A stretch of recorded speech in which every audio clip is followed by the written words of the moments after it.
I don't know how to give an introduction to myself. All I can say is that I've been, as an activist, this is my 50th year as a Right. participant in struggle. Okay. I started off supporting the sit-in movement out of here in Philadelphia. Um, my first demonstration was at 52nd and Market. Right?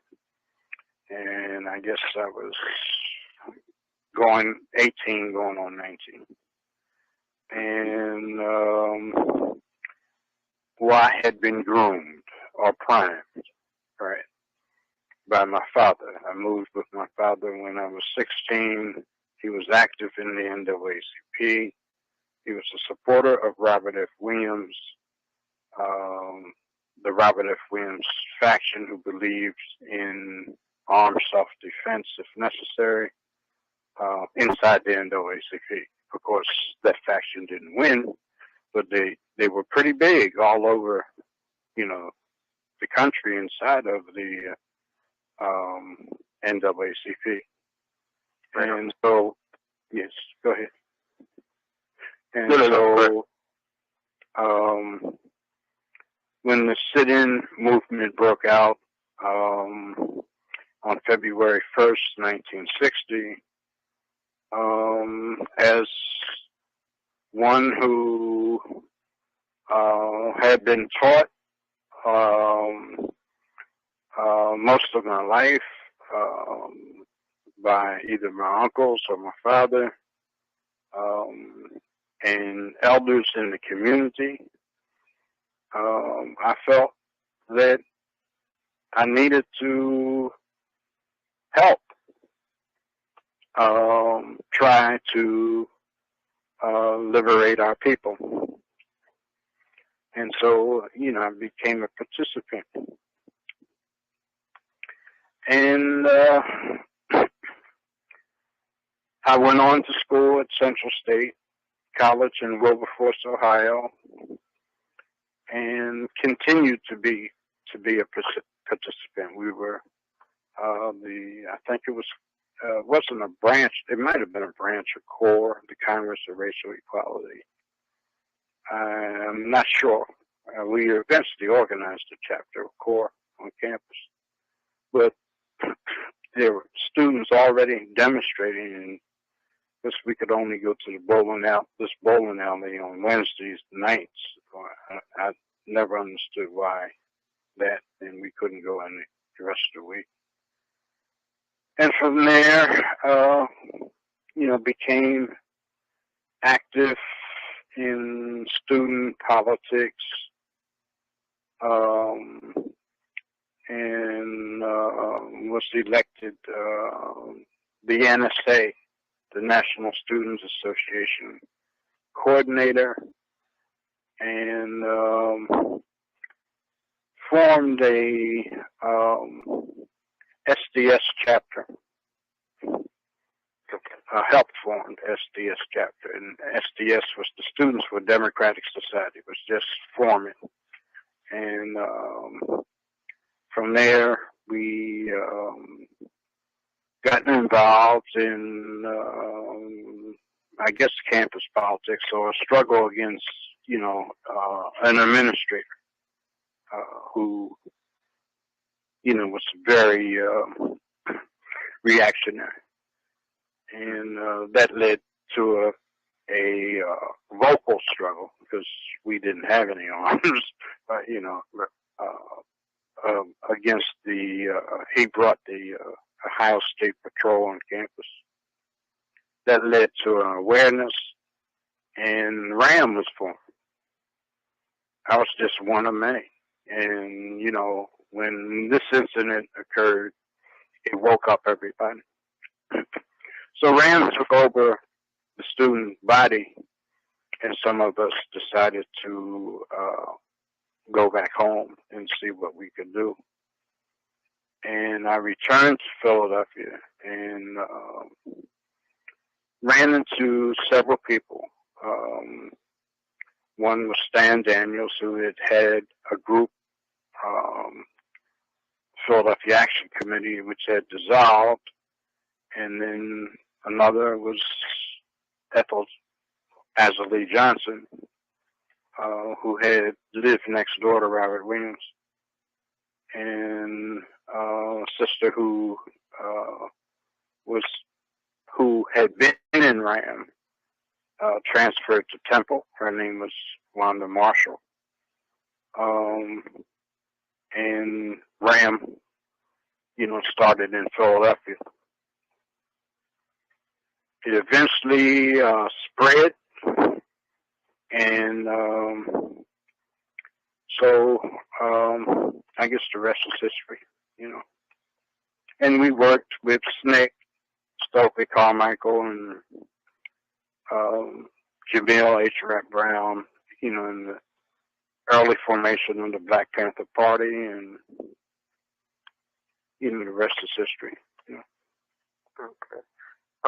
Question just for the listeners, because again, you hear when we talk about 60s movements, things of that nature. Unfortunately, a lot of folks only know the Black Panther Party. They only know Martin Luther King. They know Malcolm. You know what I'm saying, so on and so forth. And some folks may have heard of Diggins Self-Defense and a few other formations. A lot of people don't even understand the relevance of SNCC.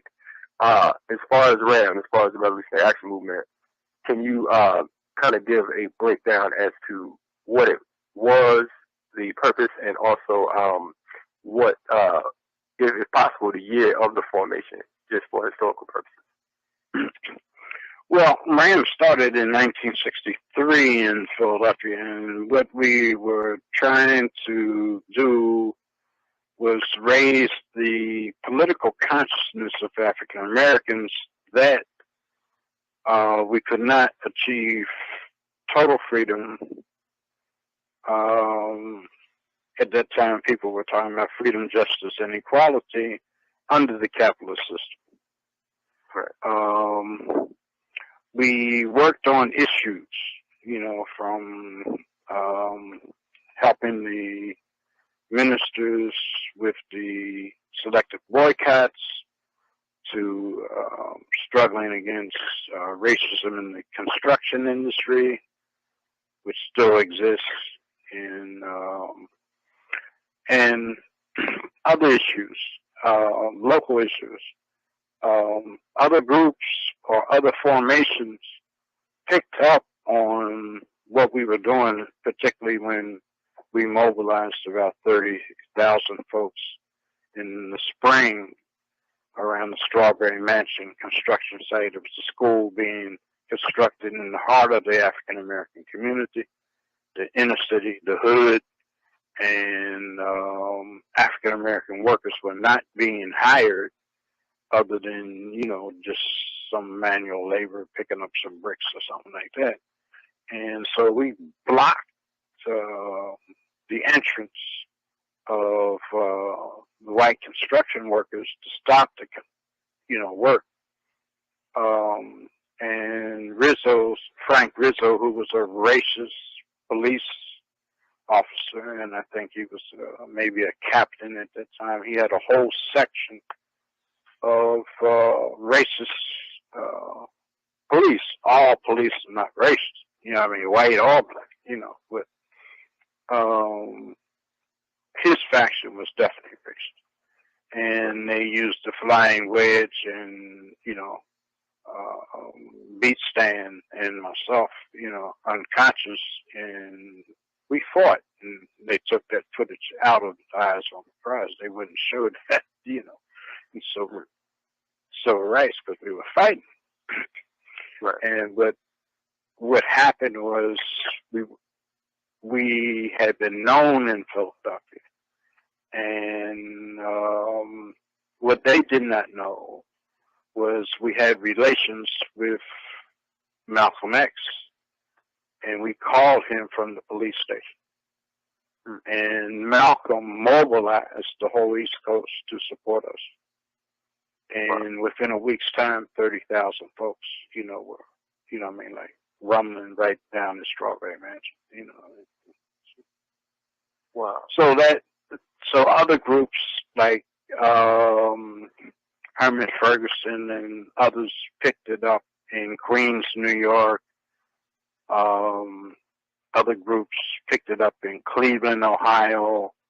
You know, people were struggling against, you know, racial discrimination over jobs.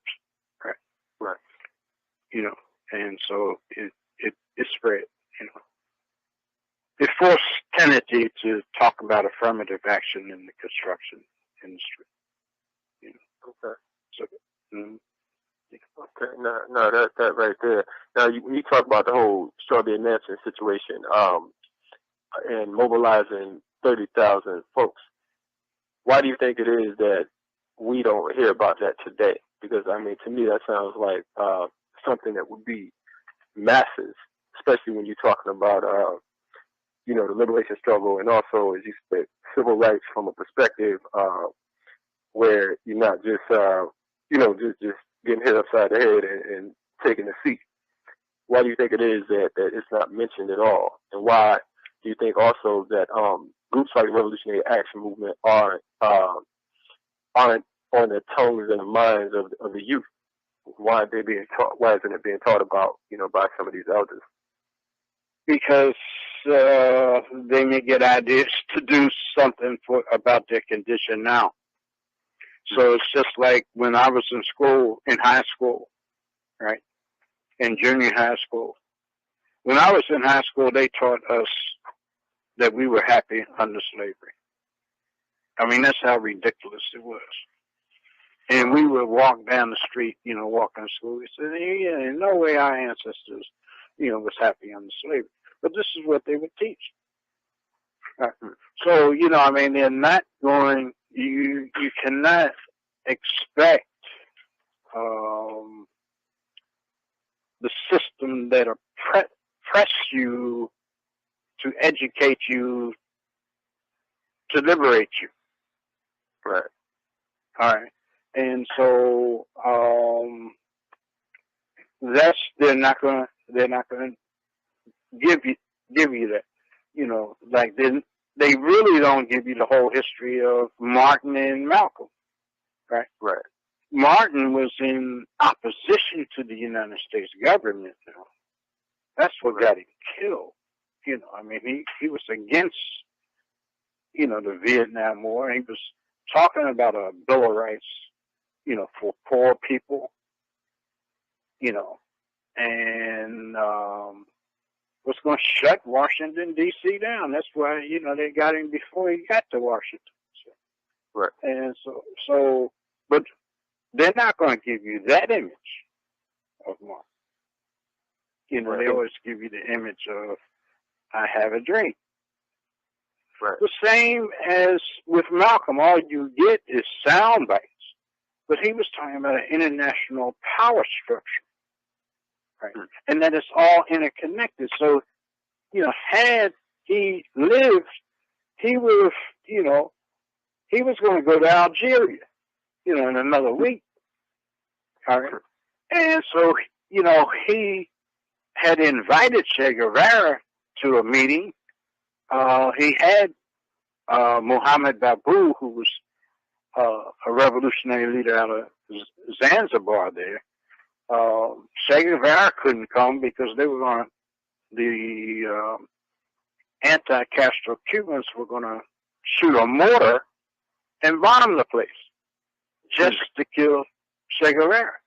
So, you know, he couldn't come to Malcolm's meeting. But so, you know, Malcolm had evolved into a revolutionary and a nationalist, you know. And so he was talking about the power structure of capitalism, of global capital. Then, this is 1964 and 65. But all you get is by any means necessary. He was, you know, talking much more, you know, much more sophisticated. Okay. And so they do not want young people to realize how sophisticated the Black liberation movement was, and is. And that there are many elders, you know, who are still around in every community that they can go and break bread with and, you know, exchange ideas. All right? Exchange ideas. Because we too learn. All right? As elders, you know, I mean, if you have any sense, you never stop learning. So we learn from young people as well. And we try to, you know, tell young, you know, or suggest to young people, you know, what to avoid as far as the traps are concerned of what they did before. Right. All right. You know, so. Let me ask I don't you know this if I because answered that. Sure. no, I'm sorry for cutting you. I wanted to ask you because I mean, it's so much, and the time is, you know, we can go on for days and days, but you know, if we had that, if we had that time. But I wanted to ask you because you mentioned Malcolm several times. Mm-hmm. I was told, and you know, you can you know, correct me if I'm wrong, that that Malcolm was actually a member of RAM once he left the Nation of Islam. Is that true, or is that just No, that's true. You know? That's true. That's true. Okay. Right.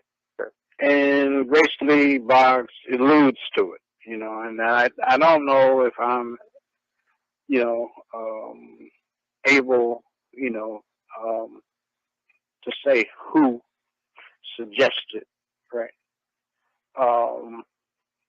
But I was sent to New York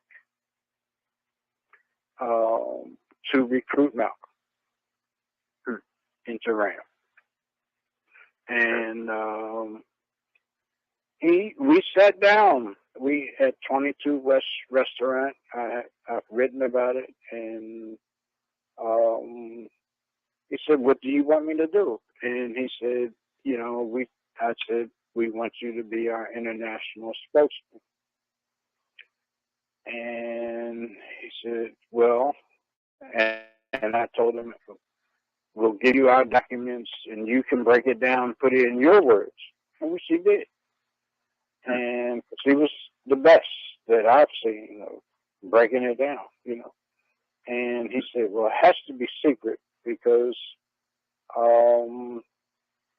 Robert Williams was a fugitive in Cuba at the time, and that he was the international chairman. Robert Williams was the international chairman of RAM." Okay. And he said, because I can be indicted, right? So I think his leadership or his group around him, they figured that they were going to, you know, be indicted eventually and maybe do some time. And I don't think that, you know, I mean, like, they weren't worried about that because most of them had done time before. So, but it wasn't until later that Malcolm understood that they were going to kill him. You know, so after his poisoning in Egypt by, he says, this olive kind of guy had been following him around, and they figured out that he was the waiter that slipped him some poison, and he had to, you know, that's why he stayed over there for so long.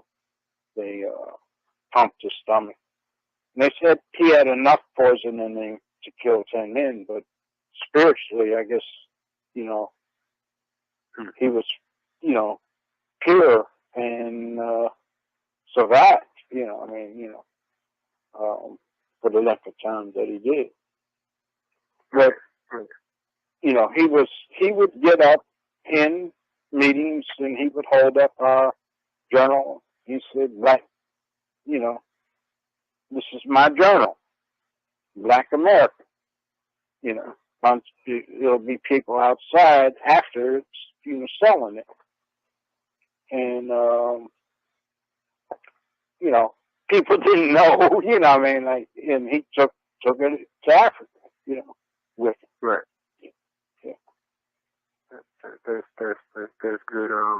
Good information. I'm online right now while I'm talking to you, and I got folks hitting me up with all kinds of questions, and I mean, people are really excited. So I wanted to say that, just as I am, because of the fact that again, it had been years. I was wondering, where you were, and it took one of our elders more or less to point me in the direction. So definitely, we're grateful for your work, past and present. Another question that I wanted to ask you about is in regards to the Black Panther Party, because most folks, when they hear about the Black Panther Party, automatically they think of U.P. Newton and Bobby Seale and their faction, which was, which they put together in Oakland, California. Now, I understand that the Black Panther Party existed before October 1966. And I wanted to get some clarity from you because of the fact that there are a number of different folks who think that that's exactly when it started, and it's celebrated and it's commemorated quite often. And just for the record, if possible, I would like you to, set the record straight just for clarity, so that we all will know. Well, the Black Panther Party of Self-Defense was probably the third development of the Black Panther Party. All right. The first development was created by SNCC. It was called the Lowndes County Freedom Organization, and it used the symbol of the Black Panther. And of course, the racist media called it the Black Panther Party. They had an independent primary, and which 900 people participated in Lowndes County. And in this period of time, representing the Revolutionary Action Movement, I wrote Stokely Carmichael, who was then chairman of SNCC, asking him that we were meeting in Harlem. Queen Mother Moore would have what she called a Black Nationalist Forum. And there was about 20 or 30 young men and about equal number of women who were around this forum. And I think it was at either the YWCA or I think it was the YMCA on 135th and off of, I guess it was then called Lenox. And so we would meet Friday nights. So we were talking about forming an independent Black political party. So I wrote Stokely and asked him if we could use the Black Panther, and that the New York branch would be the supportive branch of the Lowndes County branch, right? We'd raise funds, we'd mobilize and everything in conjunction with what SNCC was doing. So Sam Anderson, who's still in New York, can verify this because he was in SNCC, but he was in the New York Black Panther Party too. And also Ted Wilson. So Stokely Kwame Ture now, came to New York, and we had meetings right? I don't know whose apartment. Sam would probably remember, or Ted would probably remember. In a brother's apartment. And we discussed, we were involved in a school boycott. And a community group was involved in a school boycott to get Black history or more what was called a relevant curriculum, to more relevant to the African American community. And so we discussed with Stokely of a broad coalition that the Black Panther Party would be the forum that organizers, all organizers, could work with and try to get African American political representation. Right? It was so broad that we had met, had a meeting, a mass meeting in Adam Clayton Powell's church. Some of the guys went to Washington, and Adam Clayton Powell said we had the Democratic Party and the Republican Party, and now we had the Black Panther Party. Right? So I mean, like, that's how broad it was. So and so chapters were established in Detroit, Cleveland, and Chicago, and the Bay Area, and Los Angeles. I don't know where else. Now, Bob Brown could probably tell you where else, right? And so Stokely, I saw Stokely on the street one day, and he said that, it was this guy, Huey Newton, and who wanted this. He had problems with the Bay Area, with Mamadou Lumumba, who was our person out there. And they had formed the Black Panther Party of Northern California.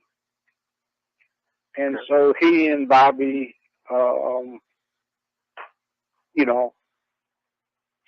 the Black Panther Party of Self-Defense. And so I didn't have contact. Stokely had contact with the West Coast. So, I guess the rest is history that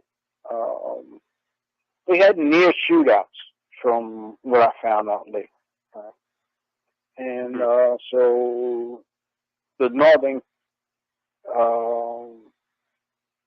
Black Panther Party of Northern California dissolved when Huey sent Bobby to the state capitol. Okay. Right. And they walked into the chamber with guns. Now, having worked with Malcolm on the East Coast, and, like all the problems that, he had to take his men, and not display guns because, a lot of his men got busted because they had felonies and stuff like this. And you couldn't go around on the East Coast like you could go around on the West Coast. Right. But I knew from my limited study, right, and I had been trained by Queen Mother Audley Moore, that any time any men outside of the police or army of the state, anybody outside of that march on any kind of governmental apparatus, you will have trouble. Right. Right. So I called out to Mamadou and asked him what was he doing, and he told me that it wasn't him.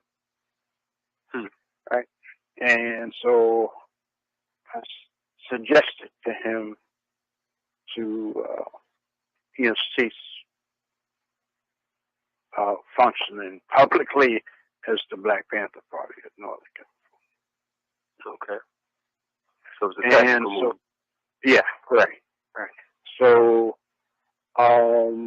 we, in other places, stopped using the name Black Panther Party. Though we supported the concept, we just, would use another name or, have a different organization. So we formed the Black Guards in '67, but it was the same people who were doing all this, so. Right. So it was tactful, not to. We supported the brothers, and I think we helped some, survive, and but from that point on, they came after every black revolutionary in the country. Right. I wanna talk a little bit about COINTELPRO, because I know that in the COINTELPRO papers under J. Edgar Hoover, I know when they talked about their 5 main points, and they spoke about stopping the rise of the Black Messiah, and by name they mentioned certain people. They mentioned Elijah Muhammad, they mentioned Malcolm X, they mentioned H. Rap Brown, they mentioned Jamal Amin, and they mentioned Sophie Carmichael, Kwame Ture, and they mentioned yourself. I find it odd that when I talk to folks who are in movement and struggle and they don't know your history, I find it odd because of the fact that for J. Edgar Hoover and those folks to name you in these documents as one of the main people that they wanted to stop, it seems that they knew your value to our community more than some of our people knew, which is sometimes we find that, in a lot of cases, just, growing up and struggle myself, I understand that in many cases, some of the folks whose name are least known did more for our people than some of the folks whose names are in lights. I wanted to ask you in regards to COINTELPRO. I know that, folks talk about, it stopped and after the church committee and all that type of stuff. As you see it, what are some of the ways that COINTELPRO affected you then, and are you still feeling an impact from it today in 2010? And also, how do you see it playing out these days, if you do see it playing out? Yeah, well, I don't want to go into all that, but of course, it's still playing out. It's still playing out, and I think more people around the country, and they're probably older, understand what I have done, or contributed, Right. But most people right here in my own hometown in Philadelphia, know very little about me. And, the state is very good at marginalizing me and making me an enigma, because, I don't use drugs, I don't drink alcohol, and being a Muslim and who, has, I don't accept money for, any non-principal thing. Right. I don't fit into a lot of the quasi-establishment, even grassroots groups who, secretly sell out. All right. Right. And so I try to advise or, work with young folks. who have not, been corrupted. And there's a real gangster mentality in Philadelphia. And the movement has been set back. So,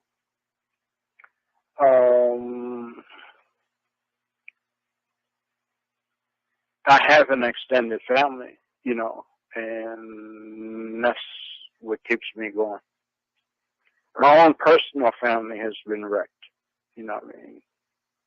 continuously, so,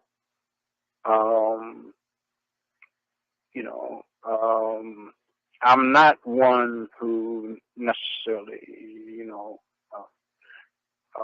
needs money, I need enough to survive, right? And I mean, the rest should go to the movement, so, a lot of folks in my own family, that's not their orientation. Right. And so, they think I'm crazy, for being this way. But I talked to Ella Baker, right, before she passed, right? And she said, she was living in Harlem in a apartment complex. I said, do people realize, Miss Baker, how much you contribute? She said, most of the people, my peers think I was crazy. I didn't, get any money. Right? And there's, as many people as she helped. Right? Look at Mrs. Rosa Parks. She didn't pass being a millionaire. Right? Look what she contributed. So Robert Williams. Robert and Mabel Williams is barely. If you want to raise some money for Queen Mother Mabel Williams. In Baldwin, Michigan. People are still, barely making it, right? Who contribute significantly to the struggle, So, and they have marginalized those freedom fighters, right? Who, really contribute, And I think you can go to any community, and I go to Mississippi sometimes. They have the Veterans of the Mississippi Freedom Movement. Right. And I don't see them guys rich. They ain't rich, and the sisters, they're not rich, but they still try. Do you think that's an effort? I'm sure it is, but do you think it's an effort to more or less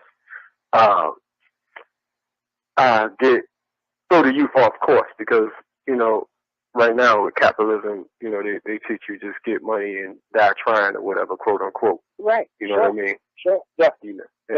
And then they see the freedom fighters living check to check or less. You know what I mean? So it kind of discourages them. What would be your advice for the youth right now? If you would to say, okay, boom, based on the lessons learned from during the '60s era, what would you have changed, or what would you suggest that more or less youngsters today not do that may have been done? So they don't have to become known the way we became known. Okay. If I had it to do over again, nobody would have ever known me. But and they knew that's what I was trying to do. Yeah. The only reason why people really found out anything about me was that when I was incarcerated, people had to educate people to raise money to eventually get me out of prison. Right. But I would say, pick your battles, pace yourself, and that let me come back to this. Can I come back to this?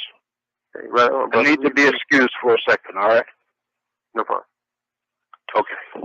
Okay, we're gonna take a break real quick, and we're live with Muhammad Ahmed, formerly Maxwell Stanford, from the Revolutionary Action Movement, RAM.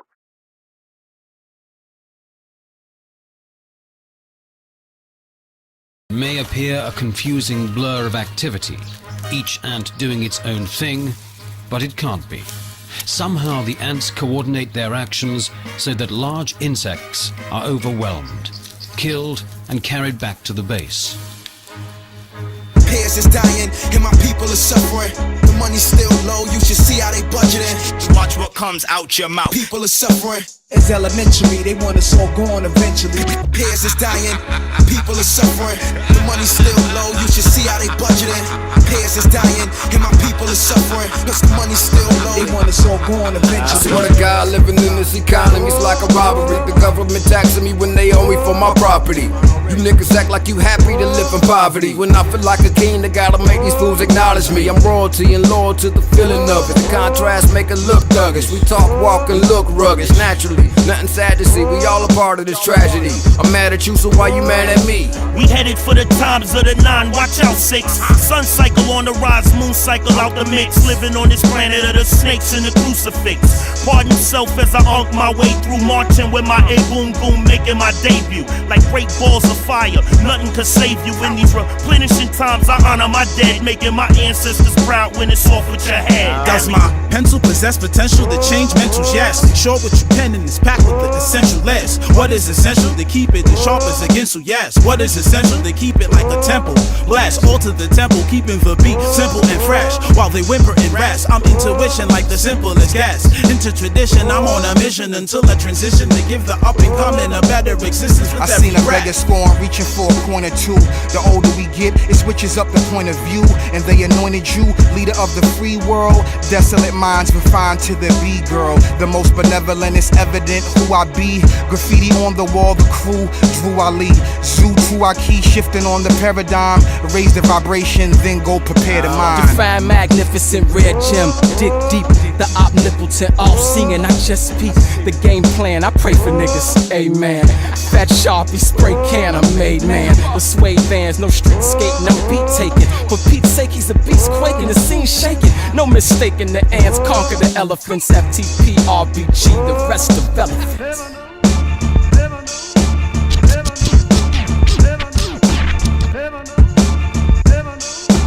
What's the ant's secret that makes them the most efficient predators on Earth, consuming more meat than lions, tigers, and wolves combined? I'm way medicated, puff lion, lace sedated, and stay dedicated to culture that created the essence of the lessons now delivered in my presence. Kalanji called upon me, so now I pose the question: how is it that the blacks came in whips and chains, having nothing else to lose and everything to gain? Now niggas entertain for some whips and chains, a white dame and some fame. Is that shit not strange? It's kinda hard holding down your dreams when you blacking in America, with institutions set to bury you 6 feet underneath dirt but depth deep. Disciples psychological when making those ends meet and needs be. A hand feeds the other teases. Gather thoughts, grab the Gatlin for good reason. In between success, devil's greed, a pine box, a mind jogs elusive. And why I come off and camouflage, can't take cloth. Eating lentils and vegetable broth, but I ain't never been soft. Leading the lost and forsaken by any cost, bones aching, working hard, trying to bring home the turkey bacon, breaking laws of gravity. Fuck with the family and watch me savagely crush craniums and chest cavities to pray for the casualties. Cause my anatomy is naturally, casually composed. This is self-construction for the soul. I'm black dynamite, I'll blast you with my nitros. Spit a dope piece with a gold piece in a boot with 5 disciples. We channeling boot mind, the revolution sparker. With 8 bars, cigar smoking some dark room on the altar. Watch the daughter work a mojo, walk the stage without a hype man. Electric verses turn the great crowd into light rain. Flood psyches with an ill beat, it's a brain food that's got hot. Fly wisdom, call it saucy, the enlightener, that's side rock. 2012 and times are different yet the same. Nowadays the number of prisoners behind the cage outnumber amounts of those enslaved during the trades. And shame we killing ourselves over what set you blame. Getting shot instead of hang. Nothing changed for the better except the cheddar of corporate profit to gain. The more money in pockets, the more people in chains. Unite niggas who bang, destroy their main aim. It's all connected, form a web like an Anzi. It's the people, Siafu is the army. Start a top contender, oil plots a new agenda. They even Steve on the track, sucker MC for dinner. All that garbage I penning, this right here's the ending. Words the venom, getting them wrapped in Egyptian linen. Coming for head this rapper, Kali will shake the rafters. Only thing standing after, walking natural disaster. Rapture.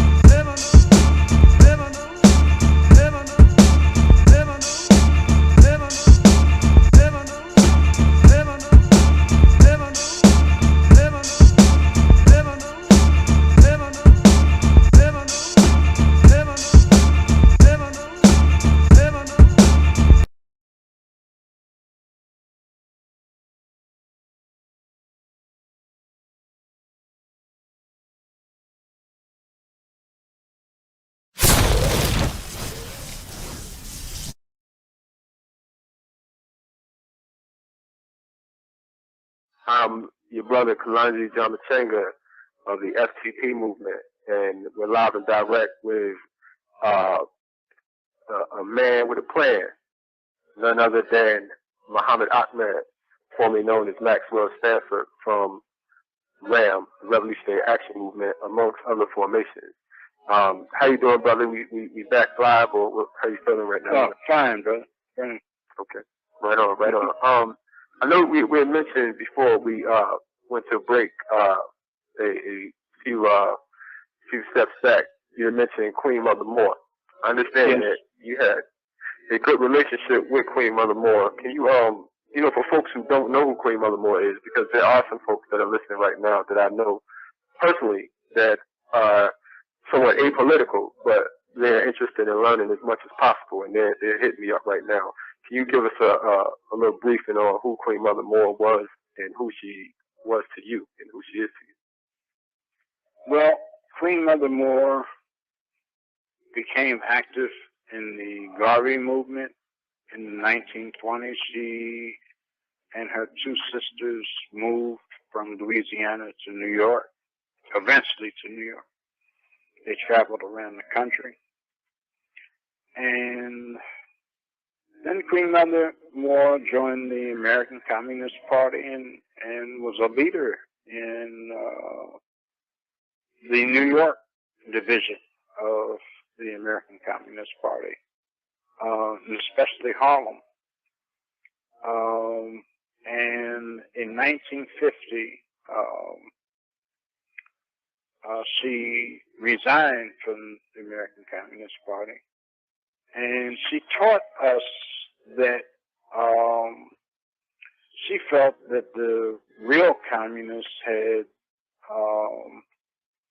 been either kicked out the country or killed in the early period, and that the party had been so infiltrated that it was actually controlled by other people. And she left the Communist Party disillusioned. And one of the reasons why she left the Communist Party is she asked for a conference meeting on African liberation.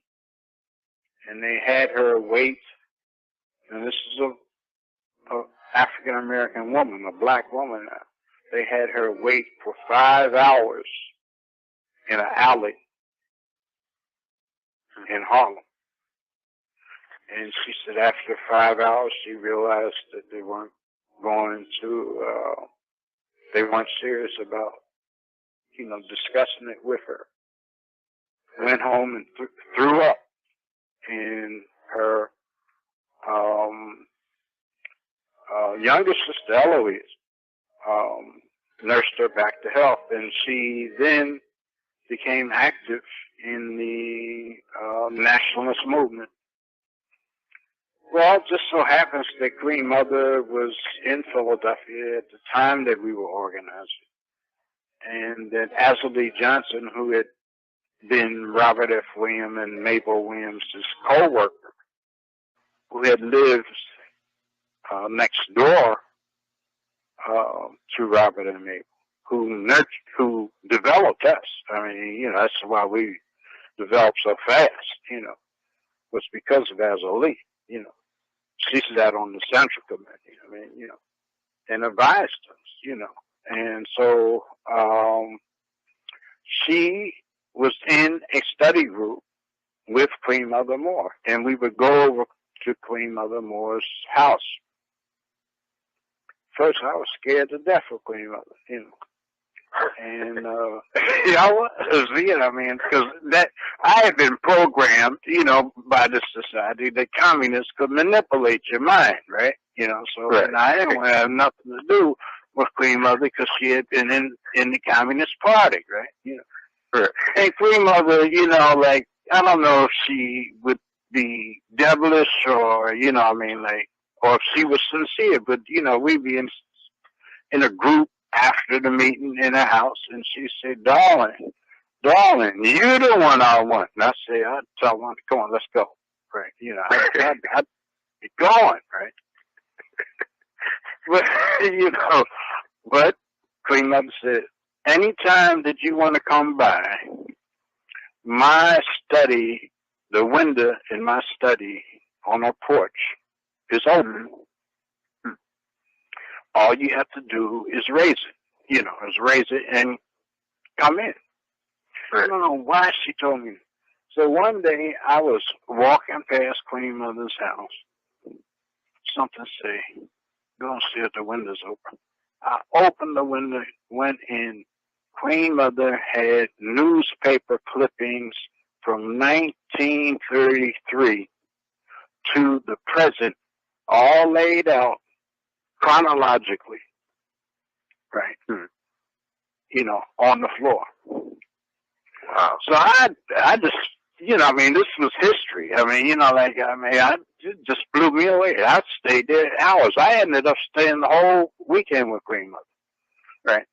And then, you know, as Lee said, that, you know, before I leave, and she had to go back to Monroe, North Carolina to deal with some things, I'm going to give you another teacher, okay? And she introduced me to Queen Mother, and so Queen Mother actually, I mean, she's the reason why I am still alive today. All right. I mean, you know, she was a magnetic mass speaker, but personally, you know, if you get her, you know, one or two or small groups, she was very good. She was in political education. She was very politically sophisticated from all those years.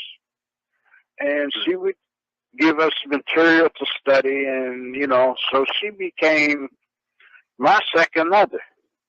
In fact, Queen Mother went to my mother, right? She told me this later.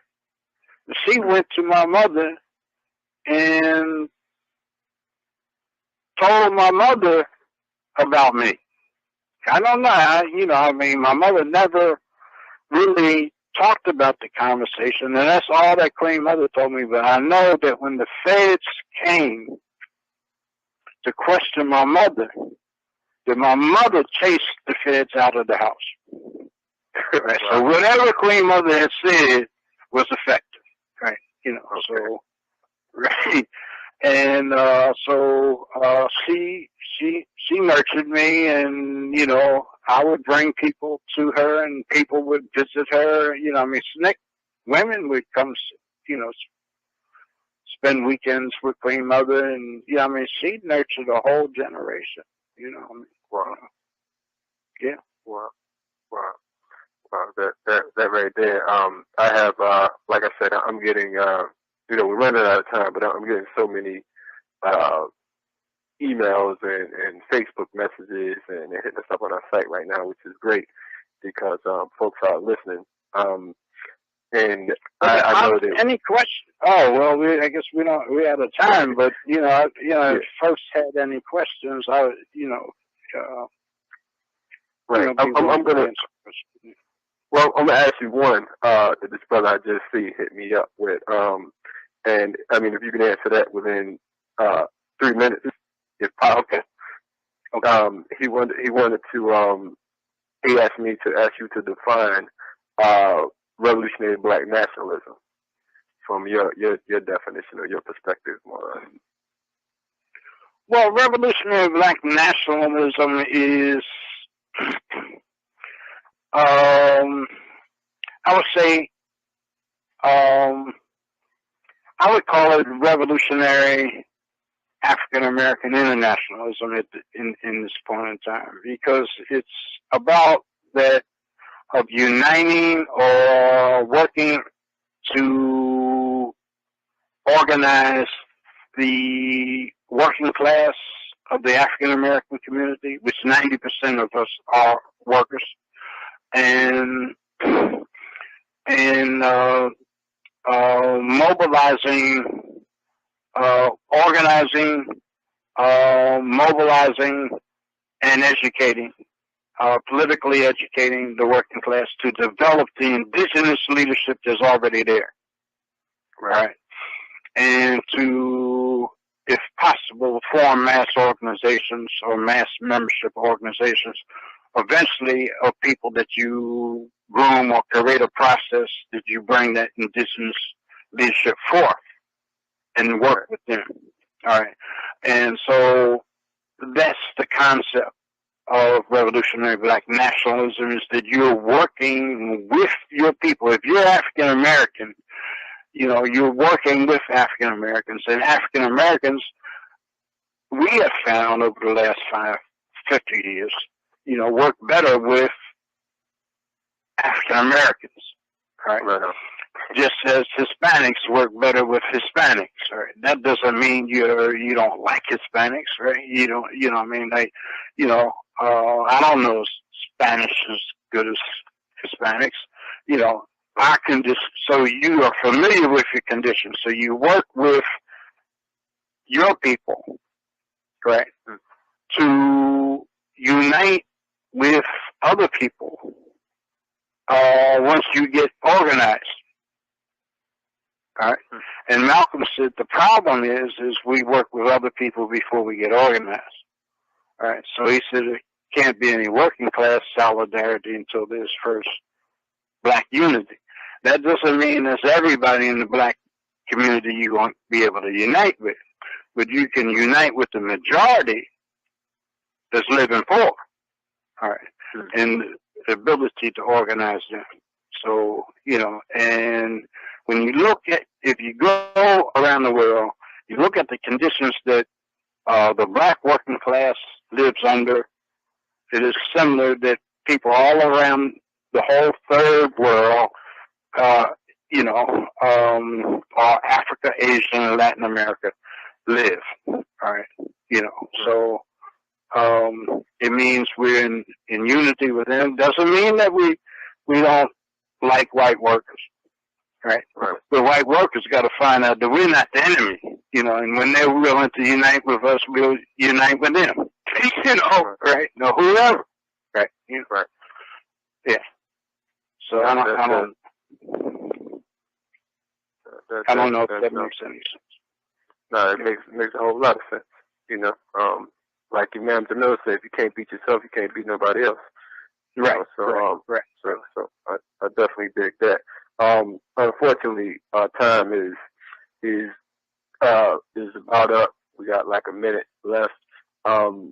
What can and we got to get you back on there, and that's not. I know a lot of times folks say, yeah, we got to get you back on the show. We will have you back on, inshallah. Like you know, the next time they got me, next time they give me some play up here. How can folks get in touch with you? Or do you have like any? Can they access you via online or a P.O. box or whatever? Sure. You can contact me at P.O. Box 34463, Philadelphia, Pennsylvania 1901, zip code. Okay. Can you repeat it one more time? P.O. Box 34463, Philadelphia, Pennsylvania 19101. Okay. My email is well, I don't know why. I don't do much email, so don't necessarily sponsor it. But my email is, I'll read it. Right.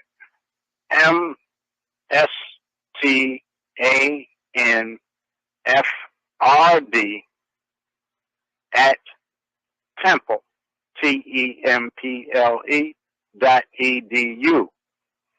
Right on. My office number. Huh? No, I was going to say we got to close out. We're going to get cut off because of the radio. Okay. Sure. We will definitely get back at you, and I'll make sure that we get everything repeated for you online. And okay. Again, we thank you. Thank you very much, brother, for being online with us. Shukran for even asking me. Yeah. So I will be in touch with you, brother.